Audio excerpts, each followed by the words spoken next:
Olá, galera. Vamos para mais uma videoaula.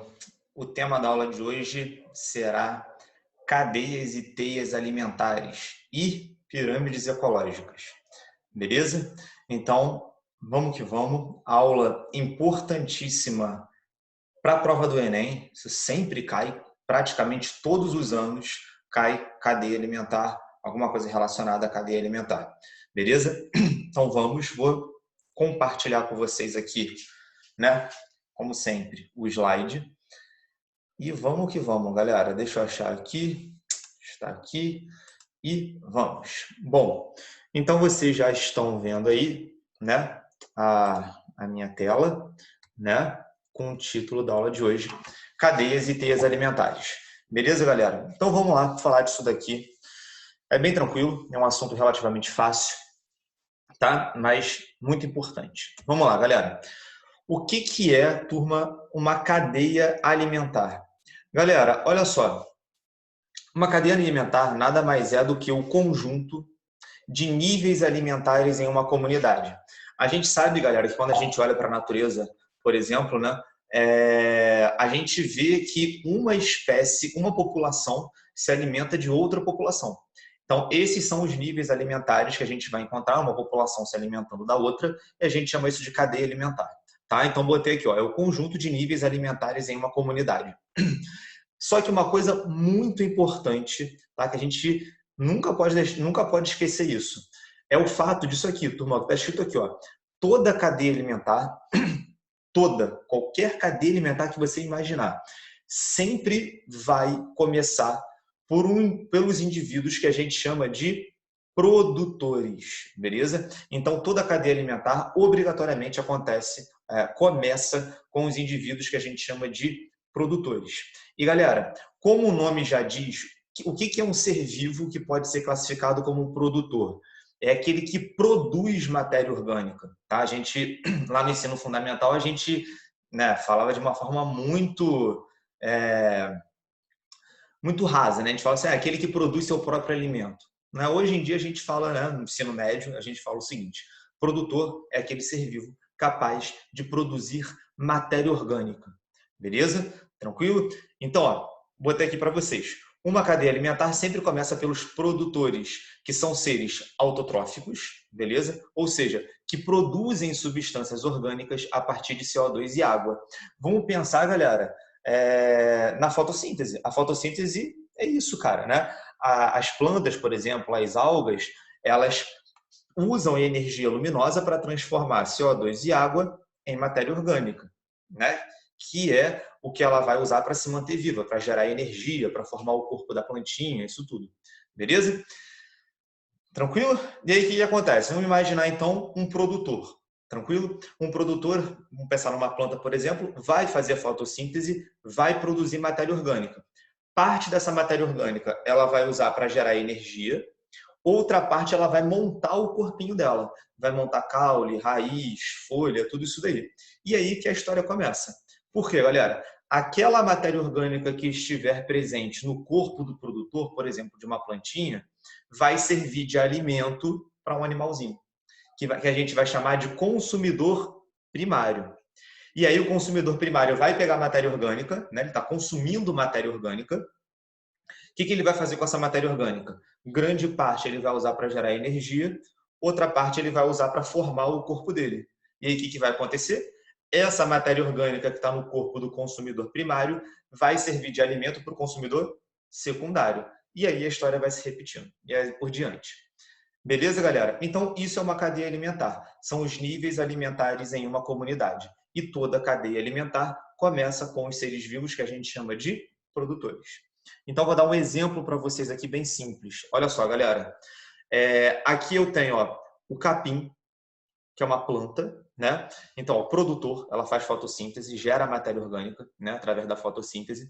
Ela serve de alimento para o boi, que é o consumidor primário, que serve de alimento para o homem, que é o consumidor secundário. Então, ó, produtor, consumidor primário, consumidor secundário. Ó, primeiro nível alimentar ou primeiro nível trófico, segundo nível alimentar ou segundo nível trófico, terceiro nível alimentar ou terceiro nível trófico.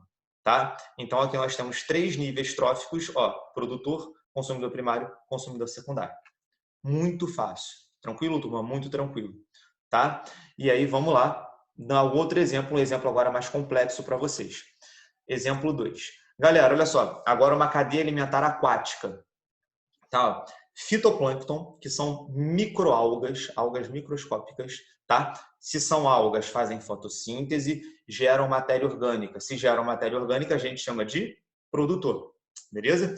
Fitoplâncton serve de alimento para o zooplâncton, tá? Zooplâncton são animais muito pequenininhos, tá? Podemos considerar, por enquanto, assim, a gente vai ter uma aula para diferenciar plâncton de fitoplâncton, mas por enquanto, ó, são seres vivos, vamos melhorar, são seres vivos heterotróficos muito pequenininhos, tá? Então, ó, o zooplâncton se alimenta do fitoplâncton, tá?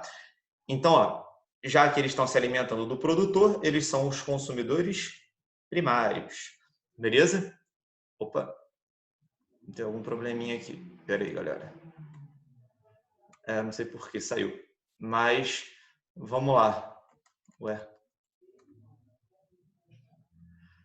Tá, voltamos. Então, acontece, né? O zooplâncton, então, como está se alimentando do fitoplâncton, é o consumidor primário. Continuando. E aí, o que vai acontecer? Ó, alguns peixinhos vão se alimentar do zooplâncton, tranquilo, e como eles estão se alimentando do consumidor primário, eles são os consumidores secundários. E vamos imaginar que o tubarão se alimenta desses peixinhos. Então, se o tubarão está consumindo o consumidor secundário, ele vai ser considerado o consumidor terciário. Então, aqui eu tenho uma cadeia alimentar aquática, né? É um pouquinho mais complexa, mas nada demais. Produtor, consumidor primário, consumidor secundário, consumidor terciário. Primeiro nível trófico, ou primeiro nível alimentar, segundo nível trófico, terceiro nível trófico, quarto nível trófico. Muito tranquilo, beleza? Então, uma cadeia alimentar aí, um pouquinho mais complexa, mas nada demais, beleza? Foi? Continuando então, galera. O que é uma teia alimentar? Galera, olha só, cadeia alimentar a gente viu, né? São os níveis alimentares em uma comunidade. Turma, só que eu quero que vocês imaginem o seguinte: na natureza, a gente não encontra cadeias alimentares isoladas. O que eu quero dizer com isso? Eu quero dizer assim, ó, uma espécie, por exemplo, ela pode fazer parte de 3, 4, 5 cadeias alimentares diferentes. Então, as cadeias alimentares, elas acabam se interligando, porque os participantes de uma cadeia alimentar podem fazer parte de outras cadeias alimentares. Beleza? E aí, galera, quando eu já vou mostrar uma imagem para ilustrar isso para vocês. Mas quando eu tenho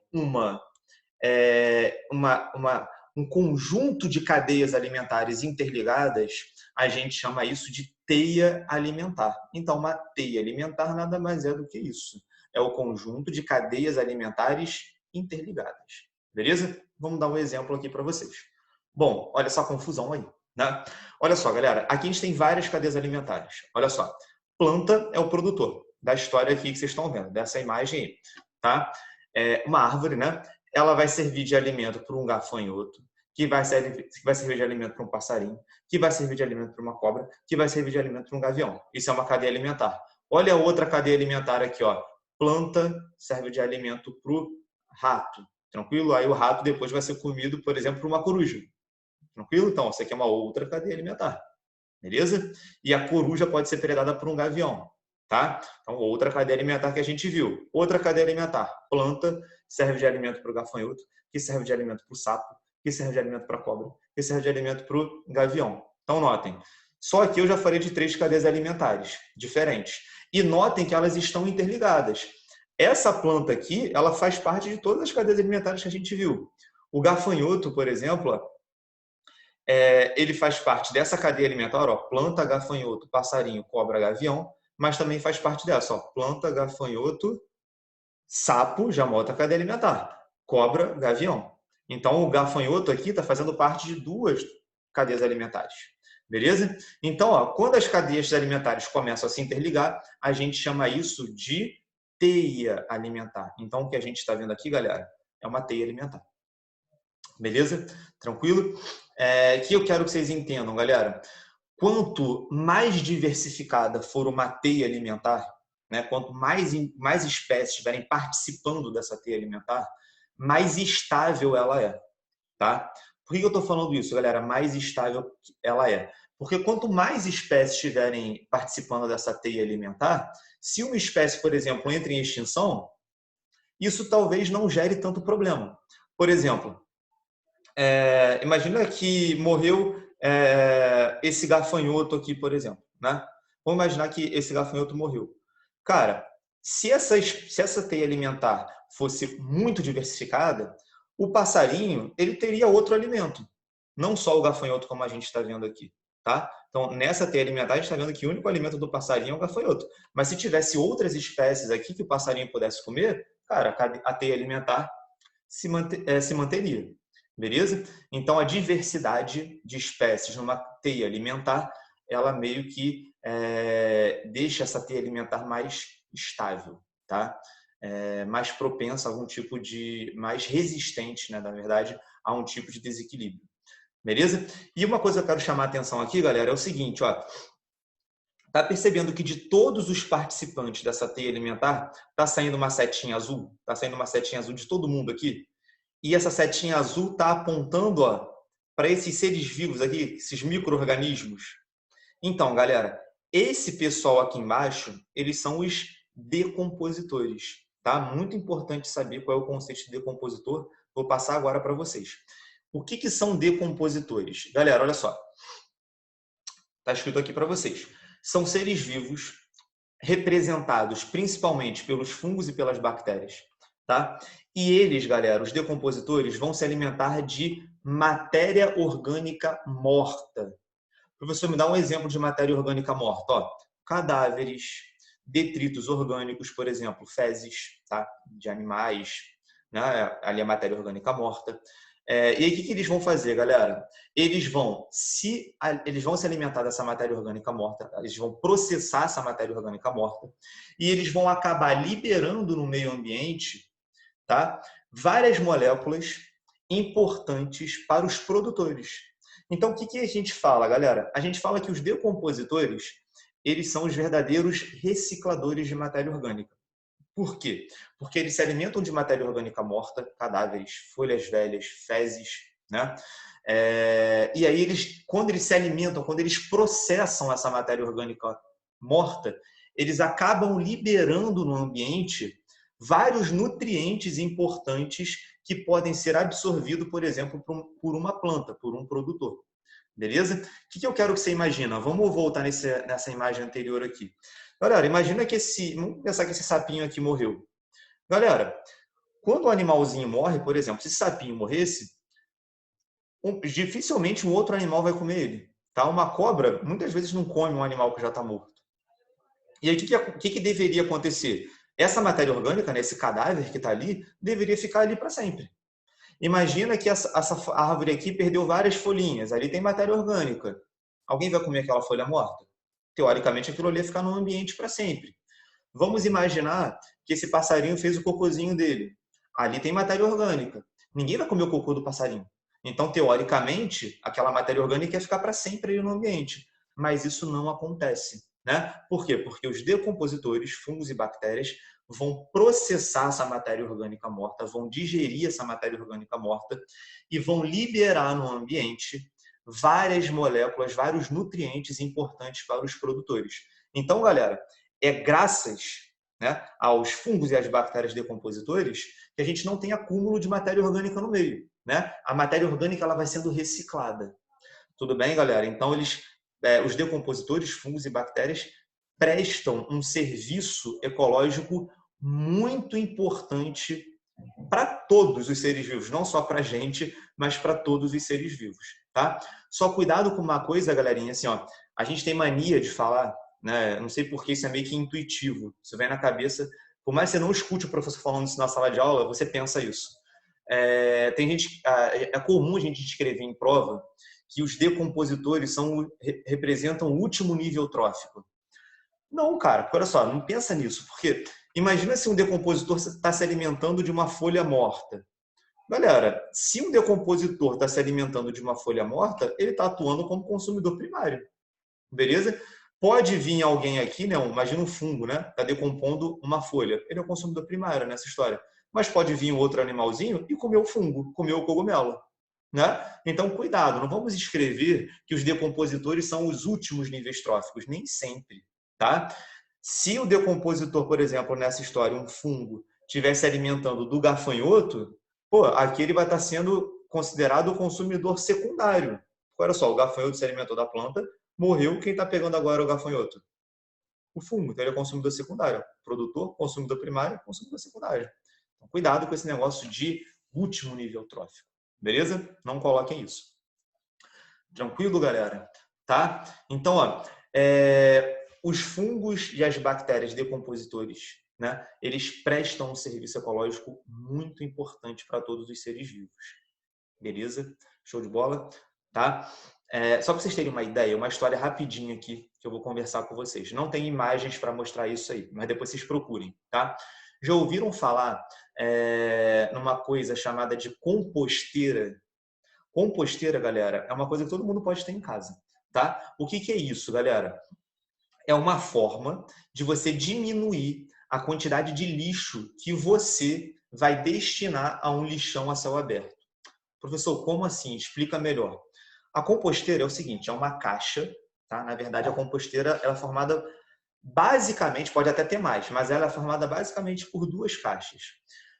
Uma caixa, né? Pode ser uma caixa de plástico mesmo, beleza? Ela é toda furadinha embaixo, tá? E o que você vai fazer? Nessa caixa que é furadinha embaixo, você vai colocar uma camadinha de terra, beleza? E vai jogar ali restos de alimento que você gera todos os dias, né? Na hora que você vai preparar a sua comida. Vou dar um exemplo para vocês. Casca de fruta, casca de legumes, você vai jogar ali. Não vai colocar bife que tu não comeu, né? Pelo amor de Deus, aí também é demais, né? Mas, né? Você vai colocar ali restos de vegetais como frutas e legumes, beleza? Que você não usou, né? Para preparar a sua comida. E aí o que você vai fazer? Você vai jogar em cima dessa terrinha esse resto de frutas e legumes e vai jogar mais uma camadinha de terra. Vai fechar essa caixa, tá? E embaixo e você vai botar essa caixa em cima de uma outra caixa que vai estar com a tampa aberta, tá? E aí o que vai acontecer, galera? Naquela terrinha ali tem fungos e bactérias decompositoras. Elas vão decompor, né, aquela matéria orgânica morta, casca de frutas e legumes, tranquilo? E aí, galera, o que vai acontecer? Nessa decomposição, como eu falei para vocês, vão ser liberados vários nutrientes naquela terra, sim? E aí, galera, conforme os dias vão passando, você vai abrindo aquela caixa, você vai vendo que aquela terra ali, chega uma hora que ela está pretinha. Não tem mais aqueles restos de legumes e frutas que você jogou ali, porque já foi tudo decomposto.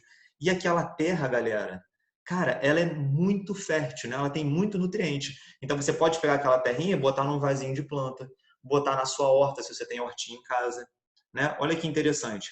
E uma coisa muito legal, galera, geralmente quando tem matéria orgânica entrando em decomposição, né, o alimento entrando em decomposição ali, forma-se um líquidozinho chamado de chorume. Já ouviram falar? Às vezes, quando você deixa, às vezes, na cozinha, por exemplo, seu lixinho lá por uns 2 dias, quando você vai tirar ele ali da lata de lixo, sai um líquidozinho que fede pra caramba. Então, aquilo ali é o chorume. Na composteira, também é gerado chorume.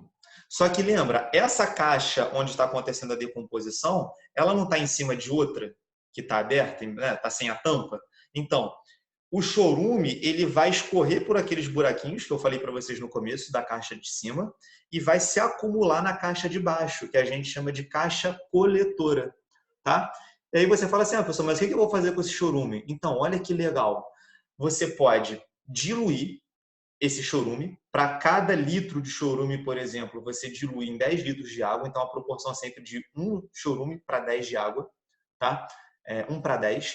E quando você dilui esse chorume, você pode usar esse chorume como um fertilizante excelente para as plantas, um fertilizante natural, galera, orgânico, sem nenhum tipo de composto que vai fazer mal para a sua saúde, nada disso. E você vai regar as suas plantinhas com aquele chorume diluído Cara, muitas pessoas consideram que esse é o melhor adubo de todos, tá? É o chorume diluído. Muito maneiro, galera. Só para você ter uma ideia, existem pessoas, e isso é mais legal ainda, tá? Se você quiser fazer, presta atenção nisso, fazer a composteira. Você pode, na sua composteira, lá onde está rolando a decomposição, você ainda pode botar minhoca ali dentro. Cara, quando você compra a minhoca, né, e bota ali na composteira, cara, a decomposição vai ser muito mais rápida ali, né? Porque as minhocas vão ajudar a comer, né? Elas comem aquele resto de legume, né? De vegetais que você botou ali para se decompor. Ela vai fazer o cocôzinho dela ali na terra. O cocô da minhoca, cara, tem muitos nutrientes. Então você acaba no final das contas, se você bota a minhoca, você forma um chorume com muito mais nutrientes, uma terra muito mais adubada, tá? Cara, botou minhoca em composteira, sucesso, cara. Beleza? Pô, isso é maneiríssimo, galera. Por quê? Você diminui a quantidade de lixo que vai para lixão a céu aberto, tá? Você forma adubo natural e orgânico para suas plantas. Então, show de bola, beleza? Depois procurem na internet videozinhos falando de composteira, essas coisas todas, tá? Beleza? Show? Então, ó, olha a importância dos decompositores aí para a nossa vida e para todos os seres vivos como um todo. Tranquilo? Entenderam o que são decompositores? Show de bola. Vamos continuar então, né? Agora falando de uma coisa muito importante. Galera, olha só. Existe uma coisa, isso aqui também, galera, quase todo ano cai esse troço no Enem. Ou vai cair de forma direta, como eu vou mostrar para vocês aqui, ou acaba caindo de uma forma indireta, alguma coisa relacionada a isso daqui. Então preste atenção pra caramba no que eu vou falar agora. Existe uma coisa, galera, em ecologia que a gente chama de fluxo de matéria e energia nas cadeias alimentares. Galera, vamos entender o que é isso. E eu já vou dar o spoiler do conhecimento final que a gente vai ter aqui. Professor, como assim? O spoiler vai ser o seguinte, olha só, eu já vou explicar. Em toda a cadeia alimentar, sem exceção, em toda a cadeia alimentar, vai ocorrer uma perda de matéria orgânica e de energia ao longo dessa cadeia alimentar. Então, ao longo de toda a cadeia alimentar, ocorre o quê? Uma diminuição, uma perda de matéria orgânica e de energia. Vamos entender por que isso acontece. Vamos lá, galera. Aqui tem uma cadeia alimentar, uma plantinha, que é o produtor, consumidor primário, consumidor secundário. Vamos lá entender esse desenho. Aqui tem o solzinho, eu fiz esse esquema no Paint. Mano, que ninguém tá de brincadeira, não. Que ninguém copia a imagem, não. A gente pega o Paintbrush e faz o desenhozinho lá no Paint. Então, galera, vamos lá. Aqui tá o solzinho, né? Olha o raio solar aqui, ó. Botei um raiozinho aqui. O solzinho aqui. A luz solar chegando na planta. O que a planta vai fazer com essa luz?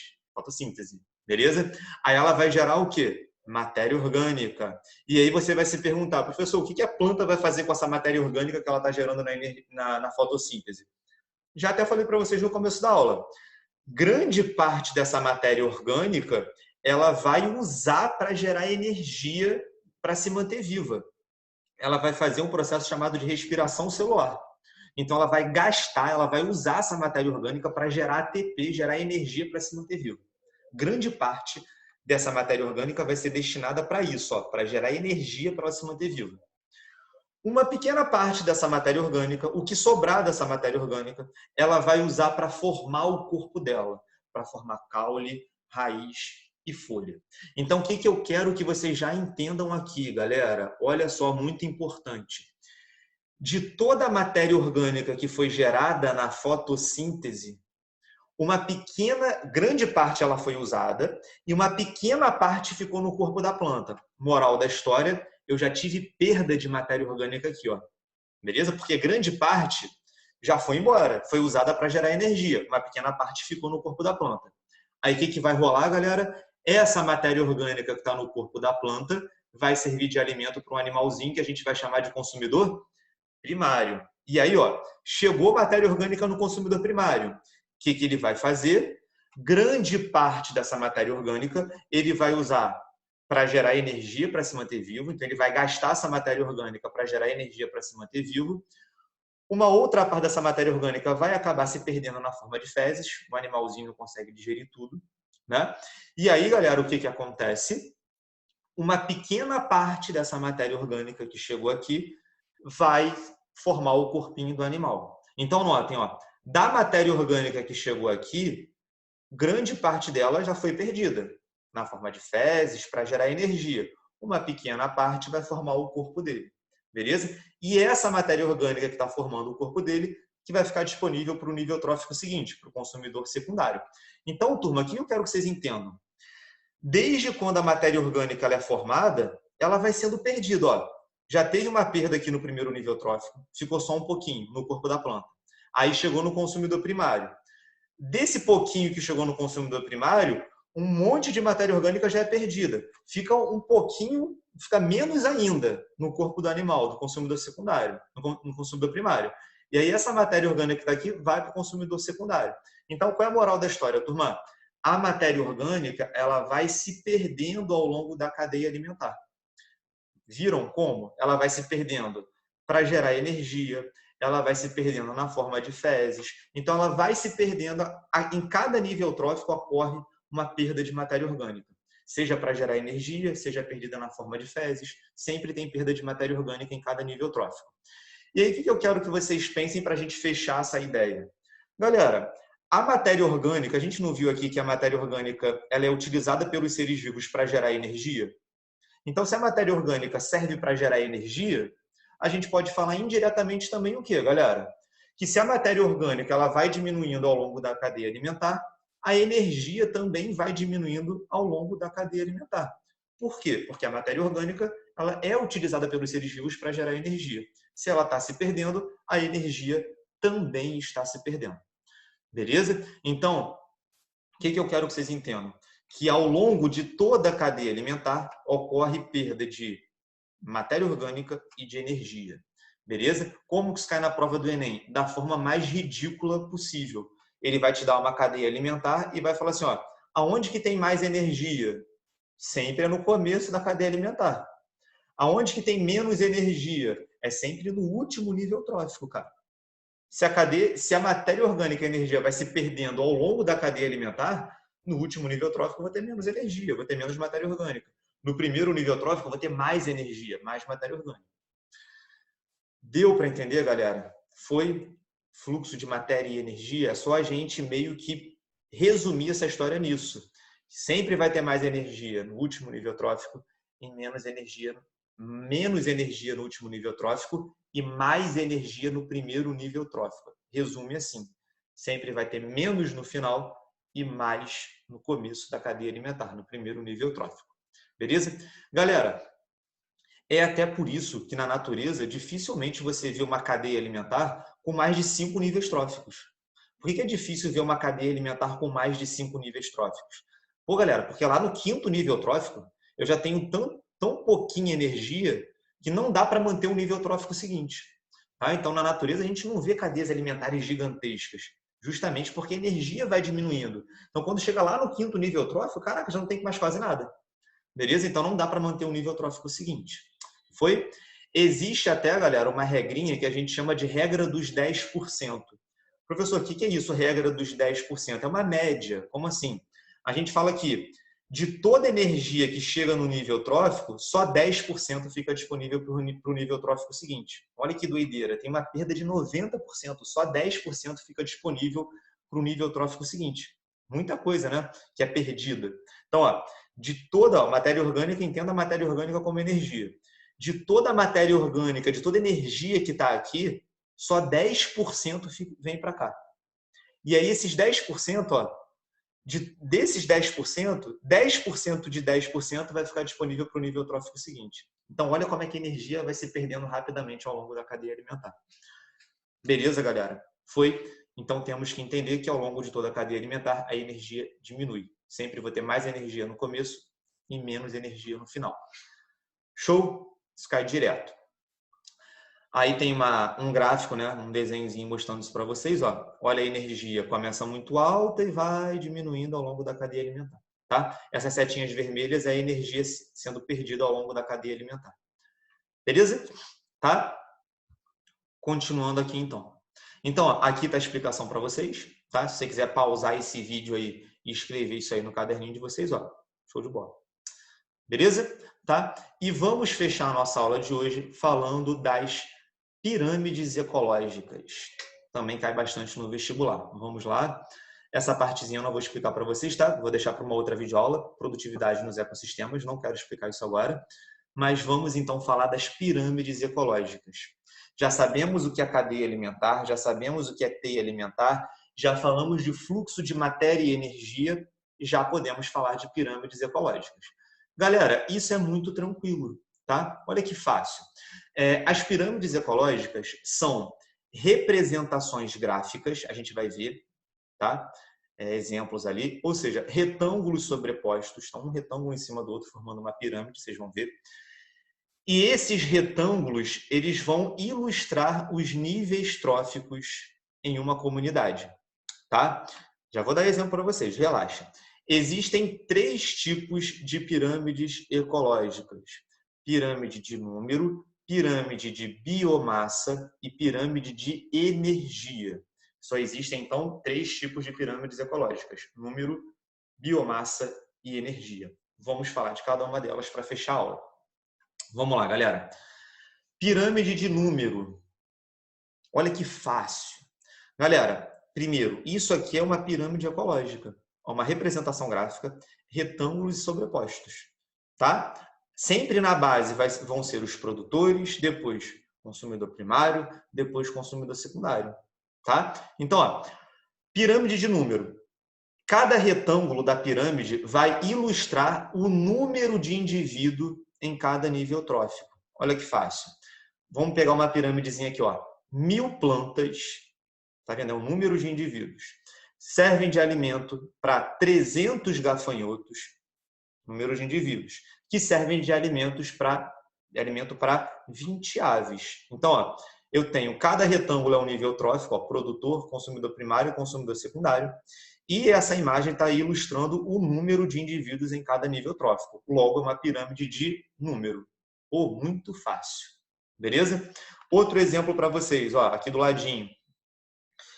3 ipês, ipê é uma árvore, tá? Servem de alimento para 1000 besouros, que servem de alimento para 20 aves. Então, produtor, consumidor primário, consumidor secundário.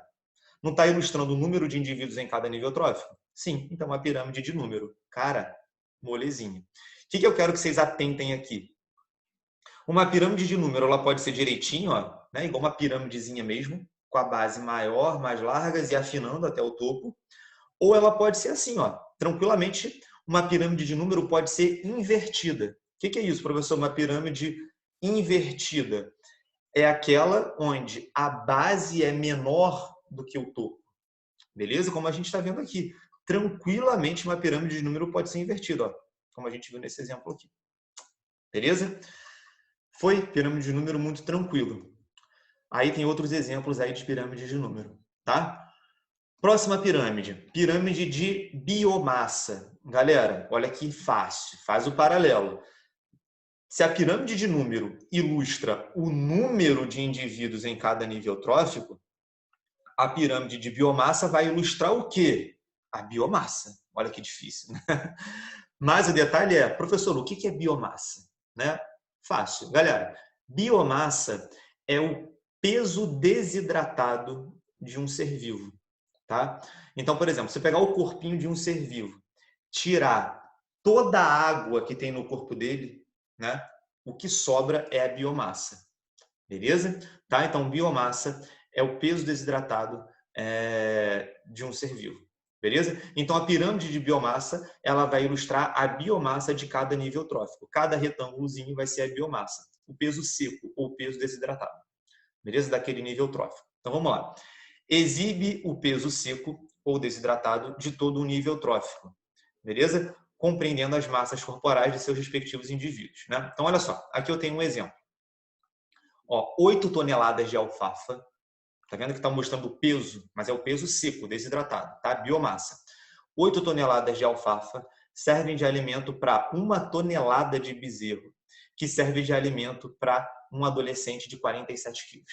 O cara come muito, monstro, né, cara? Aquele cara que tá na academia, né, mano? Querendo crescer. Pô, comer uma tonelada de bezerro, mano, daí... Mas, né? Vamos imaginar que ao longo de um ano, tá? Tem um tempo nessa história aí, claro, né? De uma vez só. Mas assim, galera, vamos lá.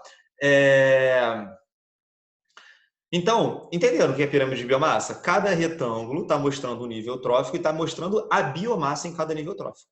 Galera, geralmente, uma pirâmide de biomassa, ela não vai ser invertida. Geralmente, ela vai ser em pezinho assim, tá? Vai ser bonitinha, tá? Sempre com a base maior do que o topo. Geralmente, ela não vai ser invertida.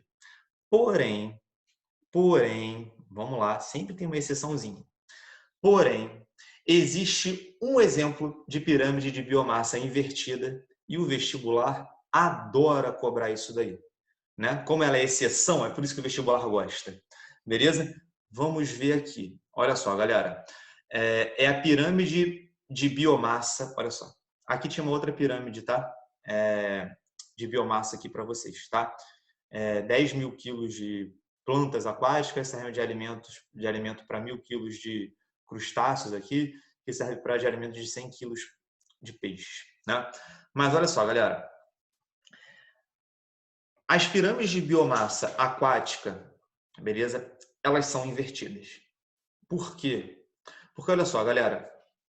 Olha essa pirâmide aqui de biomassa, que está representando fitoplâncton e zooplâncton. Galera, fitoplâncton compreende, né, representa a base das cadeias alimentares aquáticas.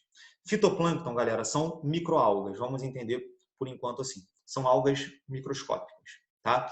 Zooplâncton são seres vivos muito pequenininhos que se alimentam dessas microalgas, do fitoplâncton, beleza? E sempre que você vai, por exemplo, no mar, no rio, no lago, e coleta fitoplâncton e zooplâncton e mede a biomassa desses níveis tróficos, você observa isso. Sempre a biomassa de fitoplâncton vai ser menor do que a biomassa de zooplâncton, tá? Então aqui eu tenho os produtores, consumidor primário, depois eu vou ter o resto, tá? Aqui em cima eu vou ter o resto. Consumidor secundário, terciário, assim por diante. Mas tá vendo que é invertido, né? A biomassa de fitoplâncton sempre é menor do que a biomassa de zooplâncton. O detalhe é que você olha para isso e fala assim, cara, isso não faz o menor sentido. E aí você pensa assim, pô, como que uma biomassa tão grande de zooplâncton vai se manter viva com uma biomassa tão pequena de fitoplâncton? A pergunta que você tem que se fazer é essa. Por isso que isso parece que não faz sentido. Então, galera, isso acontece, tá? Como eu falei para vocês, se você fizer uma coleta de fitoplâncton e zooplâncton em qualquer sistema hídrico, você vai ver isso daqui. Como é que a gente explica isso? Galera, isso existe por quê? Porque a reprodução de fitoplâncton ela é muito mais acelerada, muito mais rápida do que a reprodução de zooplâncton. Então, como essa galera aqui se reproduz muito rápido, sempre vai ter alimento para esses caras aqui em cima, para o zooplâncton. Tá? Isso já caiu na prova da UERJ e você tinha que explicar exatamente dessa forma. Você tinha que falar que o que mantém isso daqui viável é a velocidade com que o fitoplâncton se reproduz, que é maior do que a do zooplâncton. Professor, continuo não entendendo. Sempre dou esse exemplo na sala de aula. Vamos imaginar que a gente está numa sala de aula que tem aí a média, nós vamos botar normal, uma sala de aula com 30 alunos, né? Vamos imaginar que a gente está ali agora na sala de aula, tendo essa aulinha aí. Vamos imaginar que nós estamos na sala de aula, 30 pessoas ali dentro, a gente se alimenta de pizza, né? A gente só come pizza. Vamos imaginar isso. E aí, galera, chega toda hora a porta lá da sala, de vez em quando ela abre ali, joga uma pizza ali dentro e a gente come. Beleza? E aí, cara, a gente tá bem ali, a gente vive bem pra caramba, tranquilo. Só que chega alguém de fora, olha pra gente ali dentro e fala assim, olha lá pra dentro, né, da nossa sala, vê 30 pessoas dentro de uma sala e uma pizza. Aí o cara fala assim, meu irmão, não é possível que isso está funcionando. Como que uma pizza vai sustentar 30 pessoas? Como é que essas pessoas estão conseguindo ficar vivas aí com uma pizza, né? O que essa pessoa não está vendo, galera, né? Ela foi ali e observou e foi embora. O que essa pessoa não está vendo é que a todo momento a porta da sala abre e é jogada uma pizza ali. Vamos imaginar a cada 10 minutos. A porta da sala abre e uma pizza é jogada. 10 minutos, abre, uma pizza é jogada. Então, no primeiro momento, quando ele olhou, ele viu isso aqui, ó. Pô, uma pizza para uma porrada de gente. Só que o que ele não observou é que toda hora tá entrando pizza. Então a galera fica numa boa. Até sobra comida. Chega uma hora que você não aguenta mais, né, cara? De tanta pizza. De 10 em 10 minutos tá entrando pizza. É a mesma coisa que acontece aqui, galera. Tá? Quando você coleta, faz uma coleta de fitoplâncton e zooplâncton, você está observando um momento. Você não fica ali toda hora observando. E se você ficasse, você ia ver que essa galera está se reproduzindo toda hora e tendo alimento para esse cara aqui. Beleza? Para essa galera aqui de cima. É a pizza entrando toda hora na sala. O que a gente não está vendo, porque você só foi, coletou, levou para o laboratório e observou. E, caraca, isso não faz sentido. Beleza? Deu para entender? Tá? Então, galera, as pirâmides de biomassa aquática, quando você joga com fitoplâncton e zooplâncton, quando você observa esses níveis tróficos aqui, elas são invertidas. Como é que você vai explicar isso? A reprodução de fitoplâncton é mais acelerada, é mais rápida do que a reprodução de zooplâncton. Foi? Show de bola? E vamos para a última pirâmide que a gente vai ver, que é a pirâmide de energia. É a mais fácil de todos, galera. Ó, se a pirâmide de número ilustra o número de indivíduos em cada nível trófico, se a pirâmide de biomassa ilustra a biomassa em cada nível trófico, a pirâmide de energia vai indicar o quê, bobinho? A energia em cada nível trófico. E, galera, olha que legal. Isso sempre cai no vestibular, é muito fácil. A pirâmide de energia é a única que não pode ser invertida. E a gente já sabe por quê. E o vestibular todo ano pergunta isso. Por que a pirâmide de energia é a única que não pode ser invertida? Porque ao longo de toda a cadeia alimentar, a energia diminui. Beleza? Então, eu sempre vou ter mais energia nos produtores, que é a base. Eu vou ter menos energia no consumidor primário, que é o segundo retângulo. Vou ter menos energia no secundário e assim por diante. Então, a única pirâmide que não pode ser invertida é a pirâmide de energia. Muito fácil. Vou dar um exemplo aqui para vocês. Ó, uma pirâmide de energia. Ó. Tá vendo? Olha a unidade.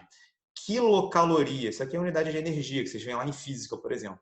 Tá? Então, ó, 700 quilocalorias por metro quadrado por ano. Tá? Então, tem uma área aí no jogo. Tá? Mais energia, foca nisso. Nos produtores, consumidor primário, 70 quilocalorias. Consumidor secundário, 5 quilocalorias. Então, notem que a energia vai diminuindo ao longo dos níveis tróficos. A gente já sabia disso. Beleza, galera? Foi.